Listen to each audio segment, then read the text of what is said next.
Is the way we address challenging behavior actually making it worse? Hi, I'm Dr. Megan, and I guide people in growing, learning, and cultivating connection and curiosity. And today, I want to revisit the idea of extinction and what we know about it, especially based on the research.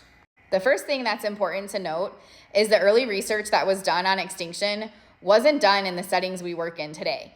The research was done typically in very intensive inpatient units in hospitals and mental health facilities, not in homes, clinics, schools, or other community settings where many of us are working now. So one big question we should be asking ourselves when it comes to using extinction is why it is so prevalently used in settings where the research hasn't even ever been done to determine whether it's necessary or beneficial. And of course, there's side effects with extinction, most notably the extinction burst. When we remove reinforcement for something, we often see a behavior increase in intensity and frequency, so it becomes worse. And if we haven't set our learners up for success, we're creating a new learning history for them. This doesn't happen in a vacuum.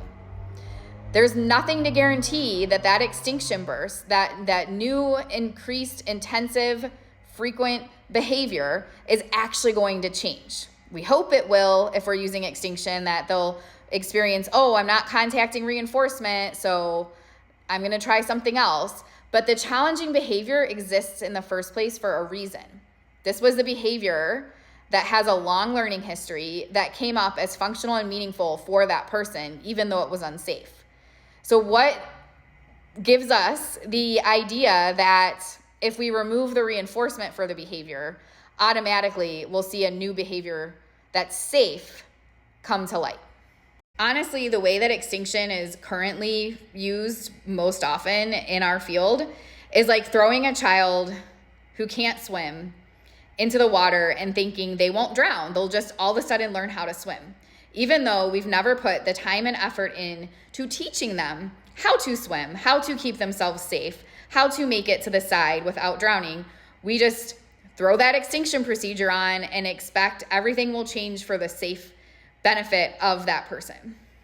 If a client lacks the skills necessary to safely cope with the experience they're having or engage in self-advocacy or communication about it, it can feel a lot like drowning.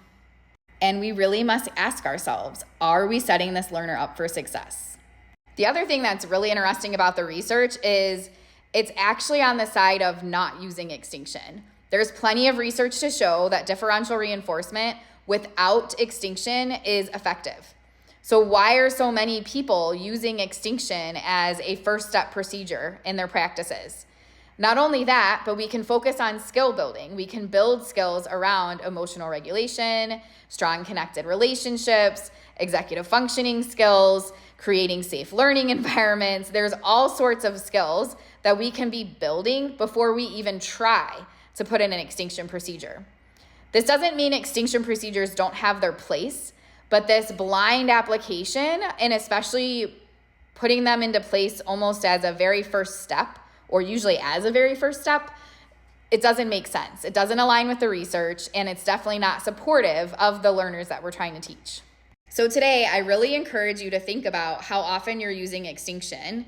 What have you done leading up to choosing to use extinction to really comprehensively and holistically look at the needs of your learner, the skills that you're building for them, and the necessity for an extinction procedure? Also, have you done everything you can to build a supportive learning environment first? I know this video probably sounds very critical and lecture-based, like I'm lecturing at you. I'm not, I promise. I'm coming from a place of deep concern for the practices that our field uses and wanting to make sure that everyone really understands the levity of what we're talking about here with extinction procedures. It is so normalized in our field that it is okay to put our hands on people, to ignore people, to just blanketly use these procedures. And as long as we're accounting for the fact that an extinction burst might occur, we're good to go. And unfortunately, that's just not the case. There's so much more we need to be thinking about and talking about when it comes to using extinction. And it's 2024. I've been talking and training on this for 12 years at this point, I think. Yeah, at least 12 years. So I'm so excited to see the transitions and changes that are happening in our field. And I still see a lot of people talking about there being research to support these procedures, and there's just not. In future videos, we will definitely dive in on when to use extinction. I'm not saying just write it off completely. And we will also talk about other nuanced aspects of this conversation.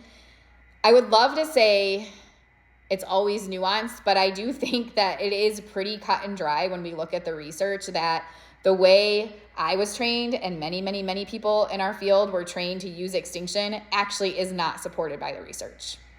So if this information resonates with you and you want to further this conversation on extinction, definitely give me a follow.